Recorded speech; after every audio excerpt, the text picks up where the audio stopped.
हमारे कितने मंदिरों को तोड़ करके मस्जिद बनाई गई। जैसे अभी संभल का भी उदाहरण ले लें और अजमेर का भी उदाहरण ले लें, वहाँ की दरगाह का।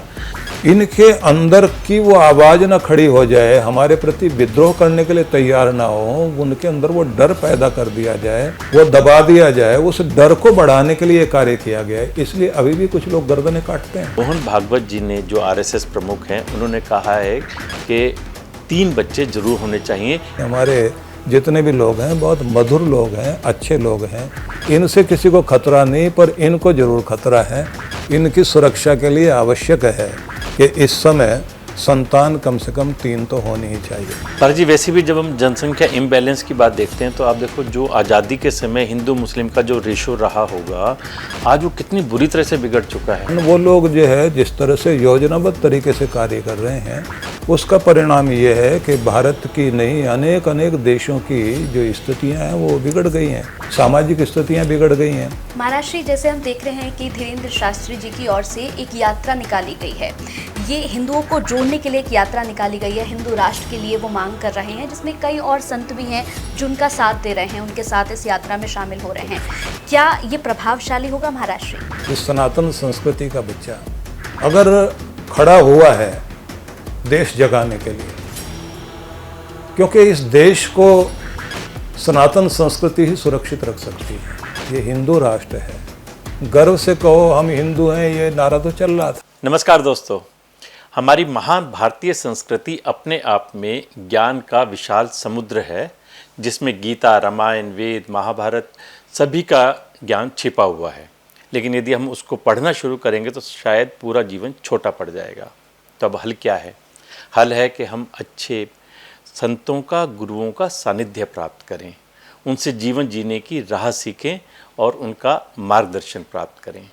इसी उद्देश्य से आज हमारा परम सौभाग्य है, हमारे बीच में है विश्वविख्यात आध्यात्मिक गुरु पूज्य सुधांशु जी महाराज। महाराज जी, आपका बहुत बहुत स्वागत है। महाराज जी, आपको हम सुनते रहते हैं यूट्यूब के माध्यम से, चैनल्स पर, और मेरा तो परम सौभाग्य है कि आपके साथ मैं पिछले 30-35 वर्षों से जुड़ा हुआ हूँ। हमारे दर्शक भी आपका मार्गदर्शन समय समय पर प्राप्त करते रहते हैं। आज हम आपसे गुफ्तगू करेंगे। मेरे साथ मेरी सहयोगी हैं कंचन। बहुत बहुत स्वागत है महाराष्ट्र आपका। अहो सौभाग्य मेरे कि आपके दिव्य दर्शन मुझे हो रहे हैं। बहुत ही बहुत स्वागत आपका। बहुत बहुत आशीर्वाद, शुभकामनाएं, और सभी दर्शकों के लिए भी मेरी बहुत मंगल कामनाएं हैं। और साधना जिस प्रकार से अपने सोपान चढ़ते हुए एक आदर्श स्थिति में आते हुए दिखाई दे रहे हैं और समाज का मार्ग प्रशस्त कर रहे हैं, इसके लिए बहुत बहुत बधाई। धन्यवाद महाराज जी। महाराज जी, आध्यात्मिक बातें हम बाद में करेंगे, पहले हम कुछ सामयिक विषयों पर चर्चा करना चाहेंगे। हम जानना चाहेंगे आपके विचार क्या हैं। सबसे पहले बातचीत की शुरुआत करते हैं। जो अभी जनसंख्या नियंत्रण कानून देश में लागू है, लेकिन मोहन भागवत जी ने, जो आरएसएस प्रमुख हैं, उन्होंने कहा है कि 3 बच्चे जरूर होने चाहिए यदि हमें अपने देश को बचा करके रखना है, अपनी संस्कृति को बचाना है, अपनी भाषा, खान पान और अपने क्षेत्रीय पहचान को अगर हमें बचाना है तो 3 बच्चे होने चाहिए। क्या कहना चाहेंगे? देखिए, इसमें एक प्रश्न ये आता है कि जो हमारी भौगोलिक स्थिति है और हमारी आर्थिक स्थिति है और हमारा जो सामंजस्य है वो बिगड़ता है। ये प्रश्न अधिकांश रूप से लोग उठाते हैं, लेकिन जहाँ तक मैं देखता हूँ कि हिंदू समाज के जितने भी युवा हैं, पढ़े लिखे हैं, काम करना जानते हैं, स्किल है उनके पास में, और देश विदेश में बहुत बड़ा काम कर रहे हैं। अगर किसी के 3 बच्चे होते हैं या 5 बच्चे होते हैं तो ऐसा नहीं है कि कोई आर्थिक स्थिति ठीक हो जाएगी। ये तो हिंदू समाज एक ऐसा समाज है, जहाँ भी जाएगा वहाँ मधुरता ही लाएगा। इस देश में भी, बाहर भी, दुनिया के कोने कोने में जाएंगे। इसलिए अगर आपके बच्चे 3 नहीं 5 भी हों तो भी कोई ऐसी दिक्कत नहीं है कि इस पृथ्वी पर कोई भार पड़ जाएगा। बहुत सारी दुनिया में हमारी ज़रूरत है। भारतीय लोग बाहर भी जाने चाहिए और अपने देश में भी एक शक्ति बनने चाहिए। और जो एक बात डॉक्टर मोहन राव भागवत जी की है, उस संबंध में मैं इतना ज़रूर कहूँगा कि दूरदर्शी हैं, चिंतक हैं, और वो इस बात को देख रहे हैं कि इस समय अगर हम अपने राष्ट्र को सुरक्षित रखना चाहते हैं अनेक अनेक भाषाओं को बोलने वाले, अनेक अनेक पंथ, संप्रदाय, विचारधारा, संस्कृतियों वाले लोग भारत में रहते हैं और एक बहुत बड़ा लोकतंत्र हमारे देश का दिखाई देता है। और इस लोकतंत्र को अगर सुरक्षित रखने में महती भूमिका जिनकी है तो ये हिंदू समाज की है। और ये जिस तरह से इनकी जनसंख्या घटती जा रही है और जिस तरह से ये लोग जो है, अब दो की बात तो क्या है, ये तो एक पर आ रहे हैं और एक पर आते आते भी वो स्थिति आ रही है कि विवाह भी करने को तैयार नहीं है। तो ऐसी स्थिति में अगर हम आज कोई चीज़ के लिए कह रहे हैं तो कल से ही कोई शुरू नहीं हो जाएगा। एक मनोभावना बनाने की आवश्यकता है और ये सामंजस्य लाने के लिए ये शक्ति बढ़ानी पड़ेगी। क्योंकि अगर हम लोग इस बात पर ध्यान देंगे कि हिंदू समाज में परिवारों में 3 बच्चे अगर होते हैं तो निश्चित रूप से कोई आर्थिक रूप से या सामाजिक रूप से स्थिति खराब नहीं होगी, बेहतर होगी। बस इतना ही है कि चाय थोड़ी फीकी है, थोड़ी और मीठी हो जाएगी। हमारे जितने भी लोग हैं बहुत मधुर लोग हैं, अच्छे लोग हैं, इनसे किसी को खतरा नहीं, पर इनको जरूर खतरा है। इनकी सुरक्षा के लिए आवश्यक है कि इस समय संतान कम से कम 3 तो होनी ही चाहिए। महाराज जी, वैसे भी जब हम जनसंख्या इम्बैलेंस की बात देखते हैं तो आप देखो जो आज़ादी के समय हिंदू मुस्लिम का जो रेशो रहा होगा, आज वो कितनी बुरी तरह से बिगड़ चुका है। उस टाइम शायद 2-3% मुसलमान थे और आज 22-23% मुसलमान हैं। और हम जगह जगह पर ये भी देखते हैं कि जहाँ पर हिंदू माइनॉरिटी में हुए, चाहे वो जम्मू कश्मीर का उदाहरण हो या बाकी देश के कई शहरों का उदाहरण देखें, जहाँ हिंदू माइनॉरिटी में हुए वहीं पर वो खतरा बन गए। आज अगर 90% मुसलमानों के बीच में 10% हिंदू हैं तो उनका जीना हराम है, लेकिन 10% मुसलमान यदि हिंदुओं के बीच में हैं तो उनको किसी तरह की कोई असुरक्षा नहीं है। ये बात ठीक है आपकी। और दूसरी तरफ से जो जनसंख्या को बढ़ाने की बात चल रही है, और बात ही नहीं चल रही, वो तो अपना कार्य कर रहे हैं। उनके पास में उनका थिंक टैंक उनको तैयार करता है। तैयार करने के बाद सारे एक ही रणनीति के आधार पर काम कर रहे हैं। उनका वो पॉलिसी मैटर है और वो पॉलिसी मैटर होने के कारण वो लोग जो है जिस तरह से योजनाबद्ध तरीके से कार्य कर रहे हैं, उसका परिणाम ये है कि भारत की नहीं अनेक अनेक देशों की जो स्थितियां हैं वो बिगड़ गई हैं, सामाजिक स्थितियां बिगड़ गई हैं। तो उनके मुकाबले की ही बात नहीं है। बात तो ये भी है कि हिंदू समाज में अगर जनसंख्या बढ़ गई तो कोई आपकी गरीबी नहीं हो जाएगी, कोई धरती पर भार नहीं पड़ जाएगा। ये अगर बढ़ते हैं तो अच्छे लोगों का दुनिया में बढ़ना बहुत आवश्यक है, उनकी शक्ति बढ़नी चाहिए। 2 तो आपके हैं, एक और हो जाएगा तो आपके लिए जो है अच्छा ही तो होगा। तो ये स्थितियाँ ठीक ही करेंगे, क्योंकि हम मुकाबले पर वो जो है हम 3 करेंगे वो 30 करेंगे और उसके बाद में हम आगे 100 करेंगे। बात इतनी नहीं है, हमारी वो शक्ति जरूर बढ़नी चाहिए, सामंजस्य बढ़े और ये अच्छे लोग जो है भारत की भी शान बढ़ाएं, विश्व की भी शान बढ़ाएं। ये जहाँ भी रहेंगे अच्छा ही करेंगे, क्योंकि हिंदू से किसी को भी खतरा नहीं है। महाराज श्री, अब मेरा एक प्रश्न है आपसे।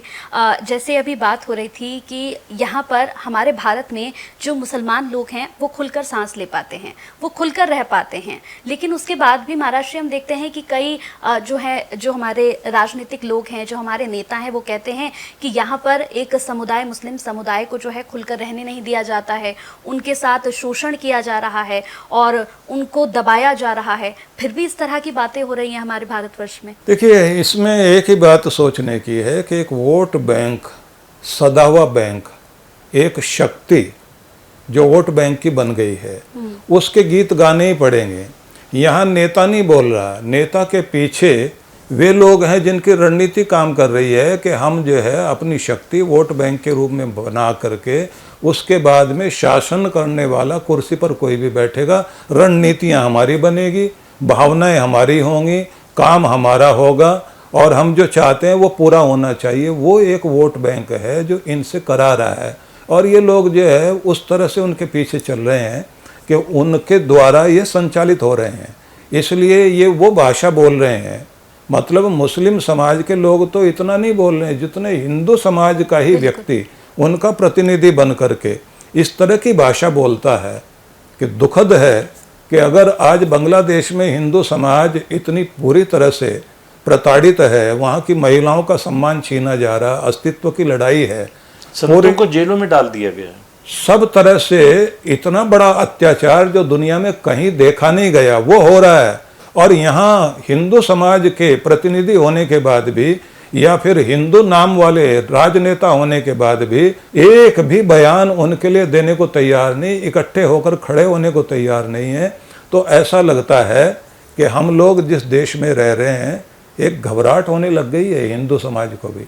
मैं अपने जीवन में कभी भी किसी भी तरह से शांति, प्रेम, भाईचारा, ध्यान, भक्ति इस पर ही बोलता रहा हूँ, लेकिन इस समय जो भी कुछ देखने को मिल रहा है पीड़ा होने लगी है।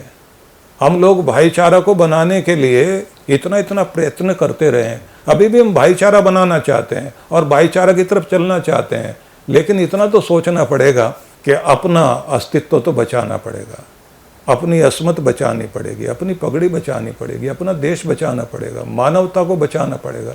ये किस तरह की स्थितियां खड़ी हो गई हैं कि आज हम लोग जैसी पीड़ा देख रहे हैं ऐसा तो कहीं भी नहीं हो सकता। ऐसा लगता है कि हमारी सहनशीलता का दुरुपयोग हो रहा है। यहाँ तो जो बचपन में हम लोग सुना करते थे कि किसी एक मेंढक पर धागा बांधकर कुछ बच्चे उसे खींचकर ले जा रहे हैं और मेंढक आवाज़ देता है, मैं किसी को सताता नहीं हूँ, मैं काटता नहीं हूँ, मैं किसी को मारता नहीं हूँ, तुम मुझे ऐसा क्यों करते हो? मेरे साथ ये पीड़ा, ये तुम्हारा खेल मेरे साथ क्यों है? और इस तालाब में मैं जहाँ रहता हूँ यहाँ सांप भी रहता है, तुम सांप के साथ ऐसा क्यों नहीं करते? अब वो बच्चे बोलते हैं तुम्हारे साथ खेलने में बड़ा मज़ा आता है और तुम हमें नुकसान नहीं पहुँचा सकते, हम सांप को धागा बांध कर नहीं खींच सकते क्योंकि सांप हमको काट लेगा। वो ना भी काटे, अगर वो फन से फुंकार भी मार देगा तो भी हमें घबराहट हो जाती। तुम तो कुछ भी नहीं करते हो, तुम कुछ बिगाड़ते भी नहीं हो, तुम्हारे कारण हमको कोई परेशानी भी नहीं होती, इसलिए तुम्हें सताने में और तुमसे खेलने में हमें बड़ा मज़ा आता है। तो मुझे लगता है वो कहानी जो बचपन में सुनी थी आज पूरी तरह से हिंदू समाज के साथ में सार्थक हो रही है। निश्चित रूप से ऐसा दिखाई दे रहा है। महाराज, जब हम अस्मिता और स्वाभिमान की बात करते हैं तो ध्यान में आता है कि हमारे कितने मंदिरों को तोड़ करके मस्जिद बनाई गई। जैसे अभी संभल का भी उदाहरण ले लें और अजमेर का भी उदाहरण ले लें, वहाँ की दरगाह का, तो स्पष्ट इस बात के प्रमाण मिलते हैं कि वहाँ किसी समय में मंदिर थे और ये अकबर ने, औरंगजेब ने इस पूरे तंत्र को नष्ट करने के लिए, हिंदुओं के आत्मसम्मान को ठेस पहुँचाने के लिए उन मंदिरों को तोड़ करके और वहाँ मस्जिदें बनाई। सर्वे हो रहे हैं, और जो सर्वे करने के लिए जाते हैं उनके ऊपर मुसलमानों द्वारा अटैक किया जाता है। तो आपको लगता है कि क्या करना चाहिए हिंदू समाज को? देखिए, 700 वर्षों तक अगर उन लोगों ने राज किया है जिन्होंने मस्जिदें बनाई हैं और मंदिर तोड़े हैं, तो वहाँ एक बात उनके सामने थी, हिंदू राजाओं की मूंछ को नीचा किया जाए, उनकी पगड़ी को नीचा किया जाए। वो लोग जहाँ जाकर सिर झुकाते हैं उस जगह को जिनके सामने सिर झुकाया जाए उनको तोड़ा जाए। और सिर्फ तोड़ा ही नहीं गया, तोड़ करके उन मूर्तियों को जिस प्रकार से मस्जिदों की सीढ़ियों पर लगा करके और उस पर पांव रख करके लोग चढ़ते रहे, वहाँ केवल घृणा पैदा करना की भावना नहीं थी, वहाँ भावना एक थी कि ये लोग जो यहाँ राज करते रहे हैं, इनके अंदर की वो आवाज़ ना खड़ी हो जाए, हमारे प्रति विद्रोह करने के लिए तैयार ना हो, उनके अंदर वो डर पैदा कर दिया जाए, वो दबा दिया जाए। उस डर को बढ़ाने के लिए कार्य किया गया है। इसलिए अभी भी कुछ लोग गर्दनें काटते हैं वो डर बैठाने के लिए।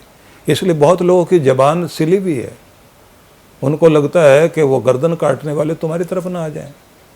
तो इसलिए एक बात तो ये है। दूसरी बात वो है कि जिन लोगों ने उस कट्टर धर्मांधता को सामने लेकर के ये समझा कि हम बुत शिकन हैं, ये बुत परस्त हैं, तो बुत परस्ती हमारे मजहब में नहीं मानी जाती, जो ये समझते रहे उनको कुछ कट्टर मुल्लाओं ने समझा दिया कि बुत परस्त लोगों की बुत परस्ती को हटाया जाए तो बुत शिकन बनो।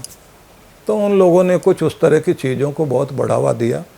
लेकिन हम जिस अच्छे भारत में रह रहे हैं, जहाँ मुस्लिम समाज भी इतने प्रेम से रह रहा है, इतने प्रेम से तो दुनिया के किसी देश में भी नहीं रह रहा होगा, इतने अच्छे अधिकारों के साथ तो उनको दूसरी जगह भी नहीं रखा जा रहा है।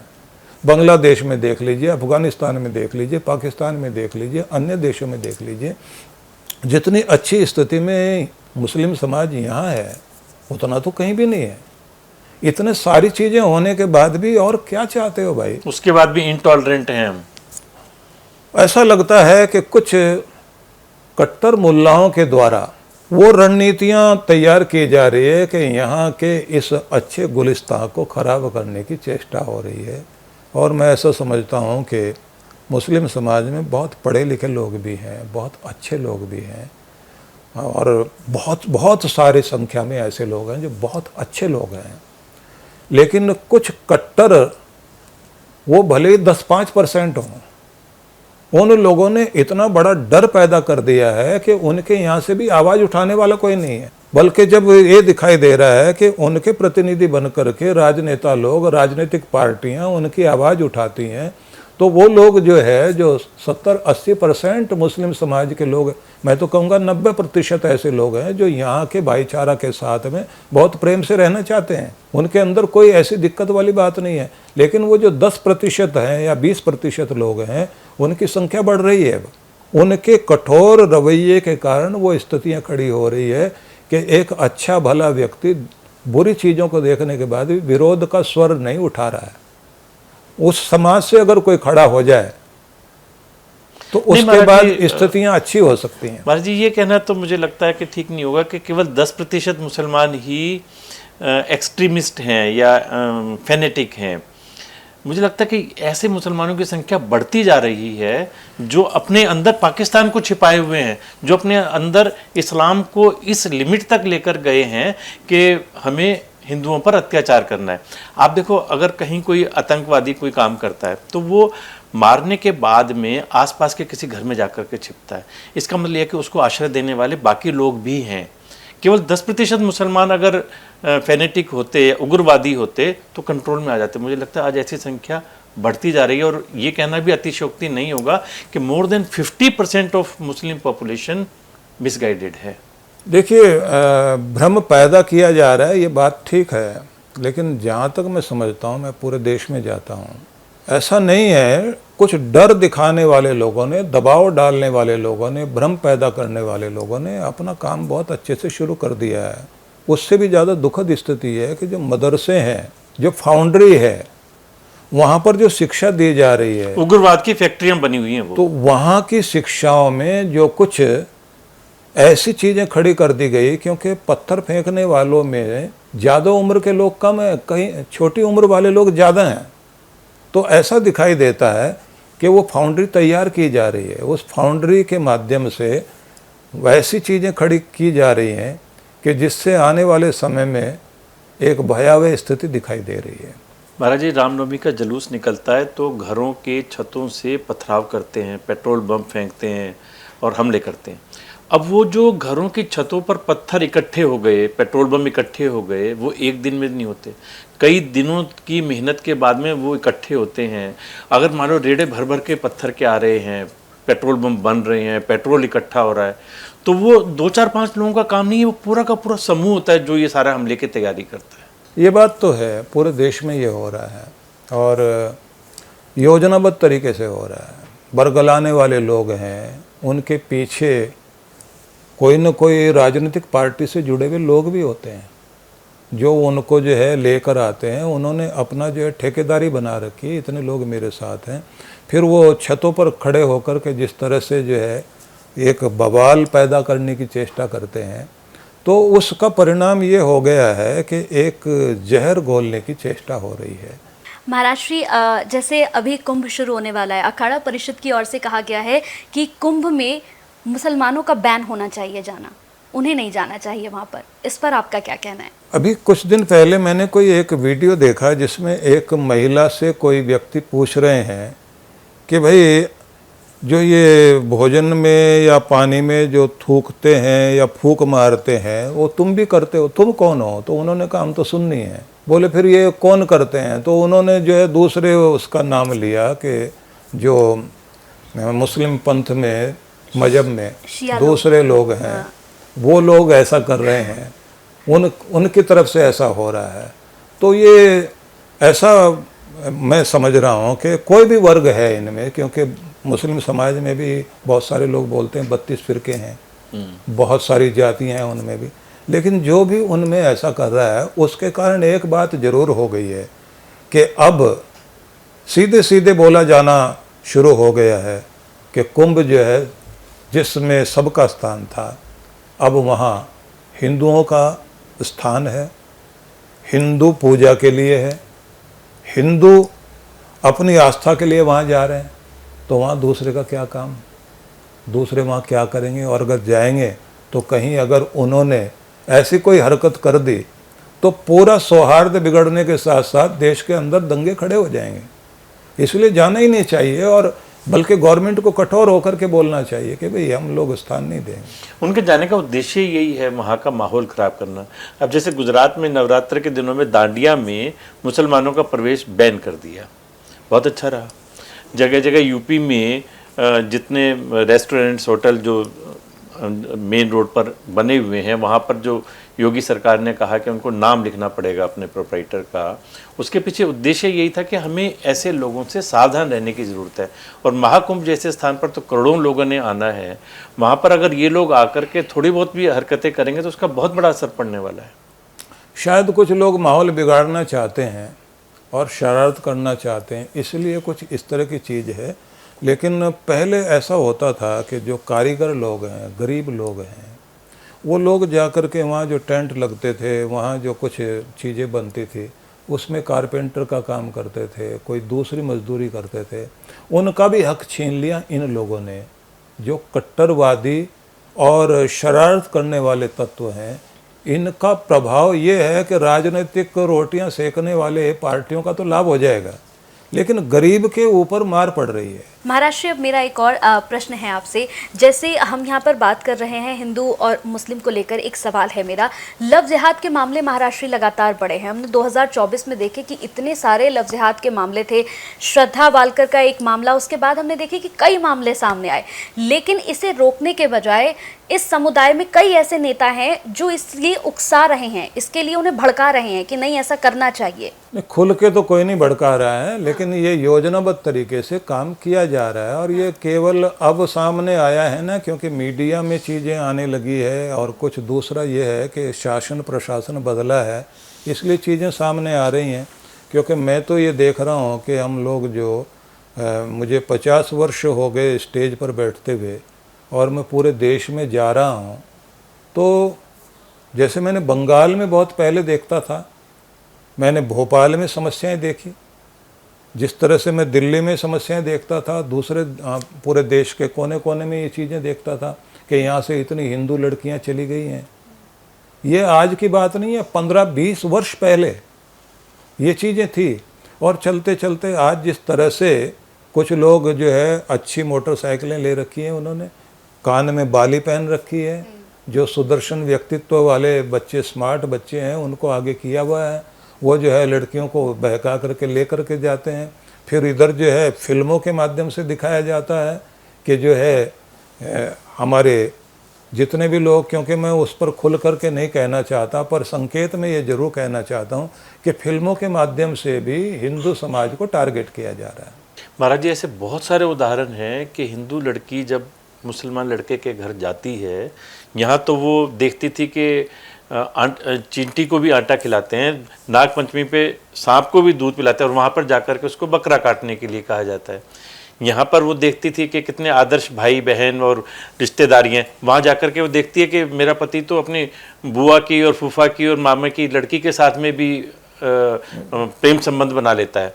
यहाँ तो वो अपनी माँ को एक अच्छी पतिव्रता के रूप में देखती थी, वहाँ देखती है कि भी मेरे तो ससुर की चाचर बीवी हैं। तो वो किस तरह से अपने आप को उस माहौल में एडजस्ट करती है? कि क्या है कि ये बड़ी भारी गलती हमारे यहाँ से है। केरला स्टोरी फिल्म आई, उसकी कुछ क्लिप देखने को मिली, हाँ जी, जिसमें वो लड़कियाँ ये कहती हैं कि हमारे माता पिता ने हमारे धर्म के विषय में, हमारी संस्कृति के विषय में हमको नहीं बताया। बिल्कुल, ये बहुत बड़ी कमी है महाराज जी। क्योंकि मैं देखता हूँ कि मुस्लिम समाज में एक कारपेंटर भी उनका अपने मजहब के प्रति जागृत है, उनका एक मजदूर भी जागृत है, उनका डॉक्टर भी उसी तरह से जागृत है, उनका इंजीनियर भी, उनका अध्यापक भी। हमारे यहाँ अगर थोड़ा सा पढ़ लिख गया तो फिर ये सवाल आ जाता है, ये लोग तो इन मंदिर मस्जिद के झगड़े करते हैं, ये तो ये बात करते हैं। हम मंदिर मस्जिद के झगड़े की बात नहीं कर रहे हैं। हम अगर मंदिरों को सुरक्षित रखने की बात कहते हैं तो उसका मतलब ये होता है कि ये हमारी आस्था है, जहाँ हम सिर झुकाते हैं, जिसको लेकर के हम जीते हैं, जहाँ से प्रार्थना करने के बाद में हमारे मन के अंदर एक शांति आती है और हम सबके लिए मंगल कामना करते हैं। सर्वे भवन्तु सुखिनः का जो है उद्घोष वहाँ से होता है। तो इसलिए उसको अगर कोई तोड़ता है, उस पर चोट मारता है, और उसके लिए हम लोग बोलते हैं हिंदू समाज को हिंदू समाज बनाए रखने के लिए। मुझे गांधी जी की वो बात ध्यान में आती है कि जिस समय वो प्रचार करते करते भारत को आज़ाद करने के लिए आंदोलन खड़ा कर रहे थे और यात्रा करते करते दक्षिण में पहुँचे, तो दक्षिण की एक यात्रा में एक दिन वो इतने थक गए कि रात्रि में जब वो सोने लगे तो उनका नियम था कि रात्रि में पहले प्रार्थना करके सोते थे। उस दिन जो है बिस्तर पर ऐसे लेटे और उनकी नींद खुली 2 बजे, और उठते ही वो रोने लग गए। 2 बजे उठे, माथा पीट रहे हैं, रो रहे हैं। तो उनके सहयोगी व्यक्ति भागते हुए आए, बापू क्या हुआ, रो क्यों रहे हो? बोले मैं प्रार्थना करना भूल गया हूँ।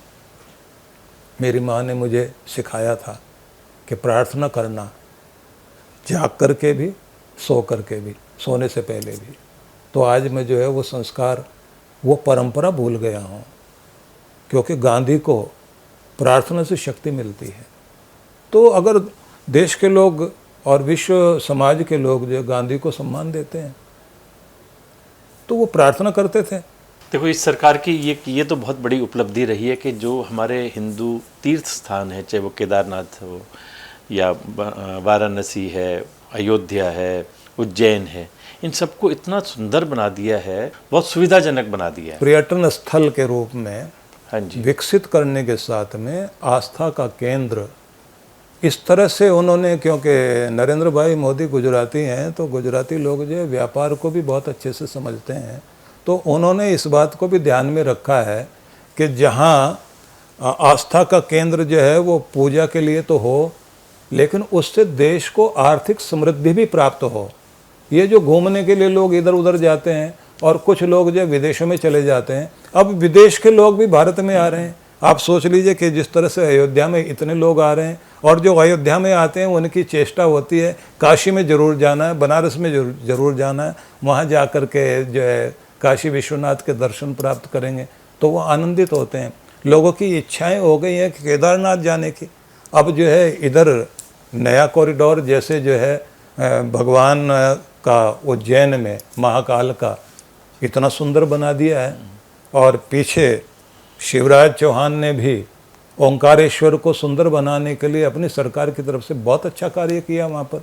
तो अब ये लग रहा है कि पूरे देश में घूमने के लिए, देखने के लिए क्या, तो पहले लोग जो है कहीं इधर पिकनिक स्पॉट में जा कर के शराब पी करके घूम लिए और कुछ और चीज़ें कर ली।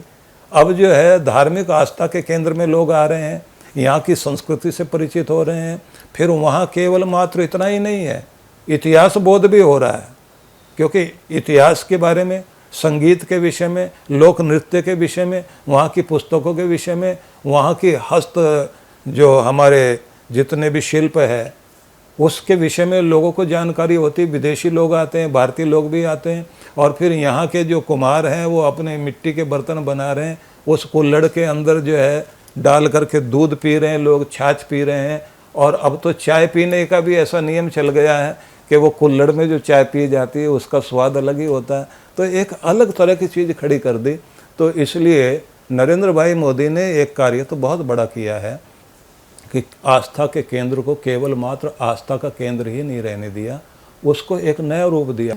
महाराज श्री, जैसे हम देख रहे हैं कि धीरेन्द्र शास्त्री जी की ओर से एक यात्रा निकाली गई है, ये हिंदुओं को जोड़ने के लिए एक यात्रा निकाली गई है, हिंदू राष्ट्र के लिए वो मांग कर रहे हैं, जिसमें कई और संत भी हैं जो उनका साथ दे रहे हैं, उनके साथ इस यात्रा में शामिल हो रहे हैं।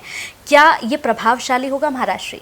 देखिए, धीरेन्द्र शास्त्री छोटी सी आयु का एक युवक है, बड़े सपने होते हैं इस आयु में, मनोरंजन के लिए भी इच्छा होती है, आकर्षण भी बहुत सारे होते हैं।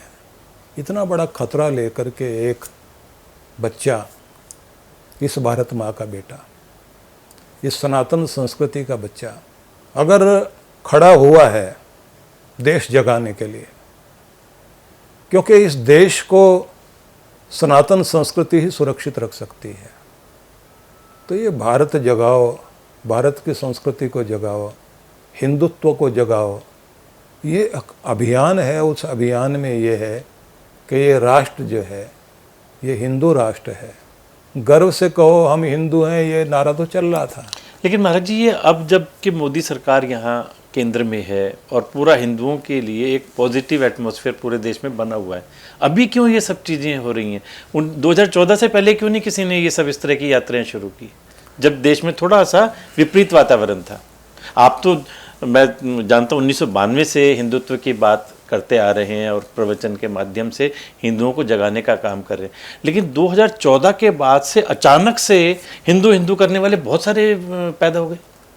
नहीं, ये जो है समय है, ये युग परिवर्तन का समय है, ये नव निर्माण का समय है, नव युग के लिए खड़े होने का समय है। धीरे धीरे माहौल बना है। मोदी अगर आज सफल हैं, ऐसे सफल नहीं हो गए। इस में लगातार इतने लोगों ने काम किया है, एक वातावरण बनाया है। वो वातावरण बनाने वाले हमारे संत समाज के बहुत सारे लोग रहे हैं, जिन्होंने लगातार वातावरण बना करके वो स्थिति खड़ी की है कि आज हिंदू समाज में हिंदू चेतना दिखाई देती है। महाराज जी, बहुत बहुत धन्यवाद। आपके साथ हमने सामयिक विषयों पर भी चर्चा की और धर्म पर भी। कार्यक्रम के अंत में हम आपसे केवल 2 मिनट का समय और चाहेंगे कि हम आंख बंद करके प्रभु का स्मरण करते हैं तो हम क्या प्रार्थना करें, कैसे प्रार्थना करें, कैसे उस प्रभु का धन्यवाद करें? सभी को परमात्मा की कृपाओं को याद करके धन्यवाद देना चाहिए कि मेरे जीवन में जो भी आज जो कुछ प्राप्त है वो सब आपकी कृपा का फल है। आप ही मेरे संकट मोचक बनकर के मुझे सुरक्षित रखते रहे हैं। मैं आपके इस स्वरूप को भी प्रणाम करता हूँ प्रभु। और आपने वैद्यनाथ बनकर रोगों से, दुखों से मुझे बचाया। मैं आपके इस रूप को भी प्रणाम करता हूँ। आप करुणा निधान हो, अपने बच्चों पर करुणा करते हो। मैं उसके योग्य था भी नहीं, लेकिन आपकी करुणा हमेशा मेरे ऊपर बरसती रही। हे प्रभु, आप सबका कल्याण करते हो। मैं भी आपसे प्रार्थना करता हूँ, मेरा भी कल्याण हो, मेरे परिवार का भी कल्याण हो, और मैं इस संसार में जितना भी हो सके दूसरों का भला कर सकूं, कल्याण कर सकूं, और आपकी दया और प्रेम का प्रचार कर सकूं। मुझे आशीष दीजिए। ये प्रार्थना हमें सभी को निश्चित रूप से करनी चाहिए। बहुत प्रणाम महाराज।